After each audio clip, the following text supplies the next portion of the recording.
Hi ನಮಸ್ಕಾರ ಎಲ್ಲರಿಗೂ. ಎಲ್ಲರೂ ಹೇಗಿದ್ದೀರಾ? ಎಲ್ಲರೂ ಆರೋಗ್ಯವಾಗಿದ್ದೀರಾ ಅಂದ್ಕೊಂಡಿದ್ದೀನಿ. ಡೈಲಿ ಎಲ್ಲರೂ ನಾನು ಸಾಯಂಕಾಲ ಲೈವ್ ಮಾಡಬೇಕಾದ್ರೆ ಟೀ ಆಯಿತಾ, ಕಾಫಿ ಆಯಿತಾ ಅಂತ ಪಾಪ ಎಲ್ಲರೂ ಕೇಳ್ತೀರಾ.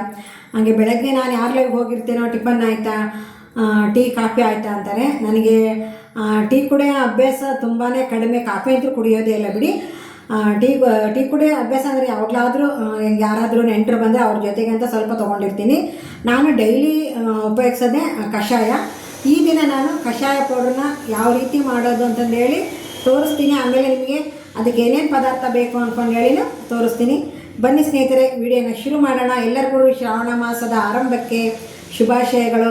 ಎಲ್ಲರೂ ಶ್ರಾವಣ ಮಾಸದಲ್ಲಿ ಅನೇಕ ದೇವಸ್ಥಾನಗಳು ನೋಡೋದಿರುತ್ತೆ, ಫ್ರೀ ಬಸ್ ಇರುತ್ತೆ ಅಂದ್ಕೊಂಡೇಳಿ ಹೋಗ್ತೀವಿ. ಮತ್ತೆ ನೋಡಿ, ಫ್ರೀ ಬಸ್ ಅನುಕೂಲ ಆದರೆ ಫ್ರೀ ಬಸ್ಗೆ ಹೋಗಿ. ಹಾಗೆ ಹತ್ತಿರ ಏನಾದರೂ ಇತ್ತಪ್ಪ ಅಂತಂದರೆ ನೀವು ಗಾಡಿನೋ ಏನೋ ಮಾಡ್ಕೊಂಡು ಹೋಗ್ಬೋದು. ಬಟ್ ಅದ್ರ ಬಗ್ಗೆ ನಾನು ಹೇಳ್ತಾ ಇಲ್ಲ. ಒಟ್ಟು ದೇವರ ಸನ್ನಿಧಾನವನ್ನು ಈ ಒಂದು ಪೂರ್ತಿ ಶ್ರಾವಣ ಮಾಸದಲ್ಲಿ ಎಲ್ಲರೂ ಕಲಿತೀವಿ ಅಂತ ಹೇಳ್ತಾ ವಿಡಿಯೋನ ಶುರು ಮಾಡಿಬಿಡ್ತೀನಿ. ಬನ್ನಿ ಸ್ನೇಹಿತರೆ, ಈ ವಿಡಿಯೋ ಅದು ಕಷಾಯಕ್ಕೆ ಏನೇನು ಬೇಕು ಅಂತ ತೋರಿಸ್ಬಿಡ್ತೀನಿ. ಮೊದಲಿಗೆ ನಾನು ಒಂದು ಬೌಲ್ ಆಗೋವಷ್ಟು ಜೀರಿಗೆ ತೊಗೊಂಡಿದ್ದೀನಿ. ಮೇನ್ ಜೀರಿಗೆನೇ ಇದಕ್ಕೆ ಬೇಕಾಗಿರೋದು. ಹಾಗೆ ನೋಡಿ, ಒಂದು ಬೌಲ್ ಆಗೋವಷ್ಟು ಧನಿಯಾ ಕಾಳು, ಕೊತ್ತಂಬರಿ ಕಾಳು ಅಂತೀವಲ್ಲ, ಹವೀಜ ಅಂತೀವಿ, ಕೊತ್ತಂಬರಿ ಕಾಳು ಅಂತೀವಿ, ಧನಿಯಾ ಅಂತೀವಿ. ನೀವೇನು ಅಂತೀರ ನೋಡಿ, ಇದಕ್ಕೆ ನಾನು ಕೊತ್ತಂಬರಿ ಕಾಳು ಅಂತ ಹೇಳ್ತಾ ಇದ್ದೀನಿ. ಹಾಗೆ ಸೋಂಪು, ಇದನ್ನು ಅಡಿಕೆಯಲ್ಲಿ ಜೊತೆಗೂ ಉಪಯೋಗಿಸ್ತಾರೆ. ಆಮೇಲೆ ಗ್ಯಾಸ್ಟ್ರಿಕ್ ಆದ್ರೂ ಸಹ ಇದನ್ನು ಅದು ಫ್ರೈ ಮಾಡಿ ಇಟ್ಕೊಂಡಿರ್ತಾರೆ. ಸ್ವಲ್ಪ ಏನಾದರೂ ಜೀರ್ಣ ಆಗದೇ ಇದ್ದರೆ, ಬಾಯಿಗೆ ಏನಾದರೂ ಈ ಥರ ಹುಳಿ ಆದಂಗೆ ಆಯ್ತಪ್ಪ ಅಂತಂದರೆ ಈ ಸೋಂಪನ್ನು ಜಗಿತಾರೆ. ಉತ್ತರ ಕರ್ನಾಟಕ ಭಾಗದಲ್ಲಿ ಸೋಂಪನ್ನು ಊಟ ಆದ ತಕ್ಷಣ ಎಲ್ಲರೂ ಹಾಕ್ಕೊಂಡಿರ್ತಾರೆ.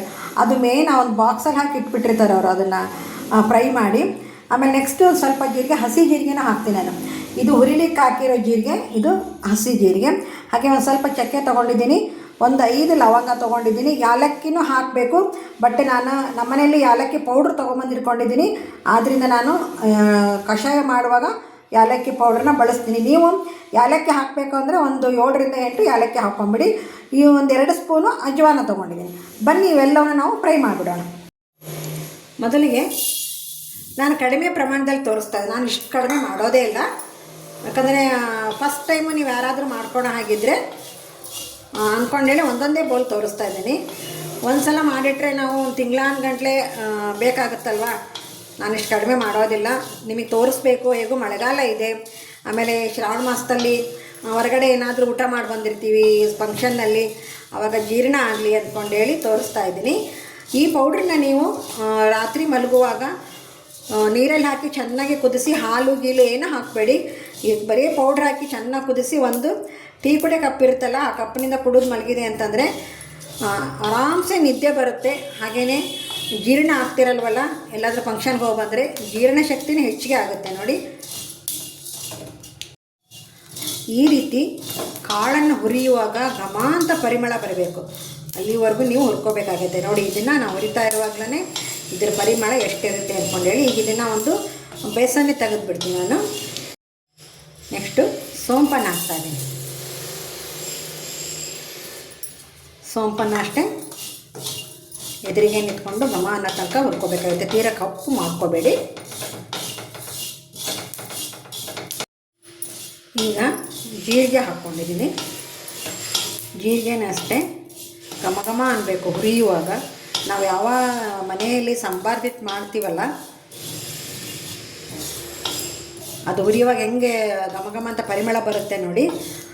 ಇದನ್ನು ಅಷ್ಟೇ ಕಷಾಯ ಪೌಡ್ರ್ ಅಂತಂದರೆ, ಯಾಕಂದರೆ ಇಡ್ತೀವಲ್ವ ನಾವು, ಇದು ಸಹ ಚಟಪಟ ಅನ್ನಬೇಕು. ಸ್ವಲ್ಪ ಸೌಂಡ್ ಬಂದರೆ ಸಾಕಿದ್ದು. ತುಂಬ ಹೊತ್ತಾದ ನಂತರ ಮತ್ತೆ ಕಪ್ಪಾಗಿಬಿಡುತ್ತೆ. ಇದ್ರ ಜೊತೆಗೆ ನಾನು ಒಂದು 2ರಿಂದ 3 ಸ್ಪೂನು ತೋರಿಸಿದ್ದೀನಿ ನಿಮಗೆ ಹಸಿ ಜೀರಿಗೆನ ಮಿಕ್ಸ್ ಮಾಡ್ಕೊತೀನಿ ಅಂತ. ನೋಡಿ, ಜೀರಿಗೆ ಆಯಿತು. ನಾನೀಗ ಅದರಲ್ಲೇ ಅಜ್ವಾನ ಇತ್ತಲ್ಲ ಬೆರೆಸ್ತೀನಿ. ಯಾಕಂದರೆ ಇದು ಸ್ವಲ್ಪ ಬಿಸಿ ಆದರೆ ಸಾಕು. ಇದನ್ನೇ ನಾವು ಸಪ್ರೇಟಾಗಿ ಬಿಸಿ ಮಾಡ್ಕೊಳಕ್ಕೆ ಹೋದರೆ, ಯಾಕಂದರೆ ನಾನು ಸ್ವಲ್ಪ ಮಾಡಿ ತೋರಿಸ್ತಾ ಇದ್ದೀನಲ್ವ ಈಗ ನಿಮಗೆ, ಸಣ್ಣ ಉರಿಯಲ್ಲಿ ಇದರಲ್ಲೇ ನಾನು ಮಿಕ್ಸ್ ಮಾಡ್ಕೊಂಡ್ಬಿಡ್ತೀನಿ. ಮತ್ತು ಎಲ್ಲರೂ ಹೇಗಿದ್ದೀರಾ? ಮಳೆಗಾಲದಲ್ಲಿ ಈ ಥರ ಕಷಾಯ ಒಂದು ರೆಡಿ ಇತ್ತಪ್ಪ ಅಂದರೆ ಎಲ್ಲಿಗಾದರೂ ಹೊರಗಡೆ ಹೋಗ್ಬಂದು ಇಲ್ಲ ನೆನೆಸ್ಕೊಂಡೇ ಇರ್ತೀವಿ. ಇದನ್ನೀಗ ಒಂದು ಬೌಲಿಗೆ ತೆಗೆದು ಬಿಡ್ತೀನಿ ನೋಡಿ ನಾನು. ಈಗ ಒಂದು ಸ್ವಲ್ಪ ಚಕ್ಕೆ, ಒಂದು 5 ಲವಂಗ ಹಾಕ್ಕೊಂಡಿದ್ದೀನಿ.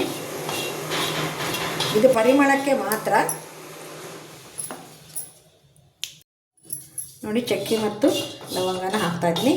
ನೀವು ಆದಷ್ಟು ಏಲಕ್ಕಿನ ತೊಗೊಂಬಂದು ಹುರ್ಕೊಂಡ್ಬಿಡಿ, ಬಿಸಿ ಮಾಡ್ಕೊಳ್ಳಿ. ಹುರ್ಕೊಳ್ಳೋದಂದರೆ ಡೀಪಾಗಿ ಅಲ್ಲ, ಇದನ್ನು ಏನಪ್ಪ ಸ್ವಲ್ಪ ಬಿಸಿ ಮಾಡ್ಕೊಳ್ಳಿ, ಇಲ್ಲಾಂದರೆ ಹಾಗೆ ಹಾಕಿದರೂ ಬರುತ್ತೆ ಏಲಕ್ಕಿ.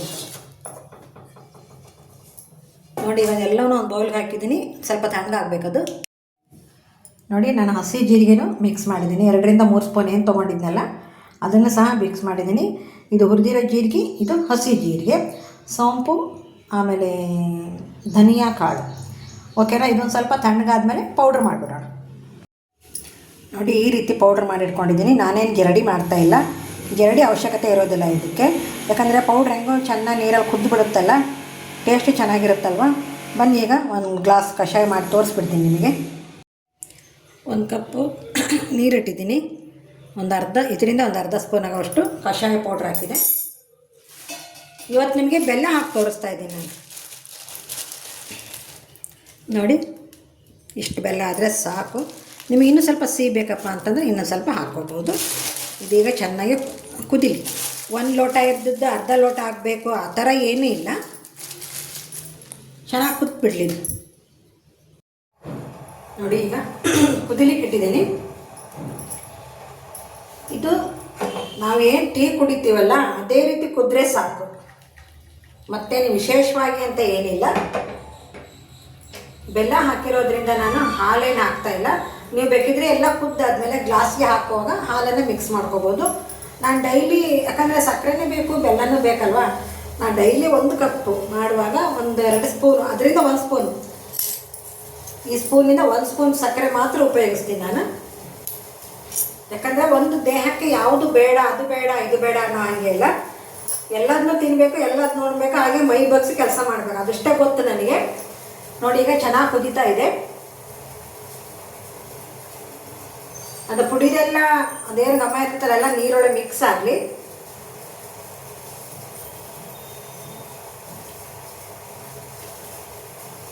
ಒಂದು ಲೋಟ ಇದ್ದಿದ್ದು ಅರ್ಧ ಲೋಟ ಆಗೋಂಥ ಏನು ಪ್ರಮೇಯ ಇಲ್ಲ, ನೀವು ಮಾಮೂಲಿ ಟೀ ಮಾಡ್ಕೊಂಡಾಗ ಮಾಡ್ಕೊಳ್ಳಿ.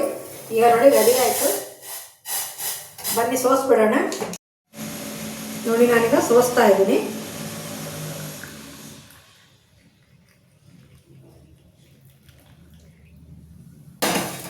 ಓಕೆ, ನಾನು ಡೈಲಿ ಹೇಳುತ್ತಿದ್ದ ಕಷಾಯ ರೆಡಿಯಾಗಿದೆ.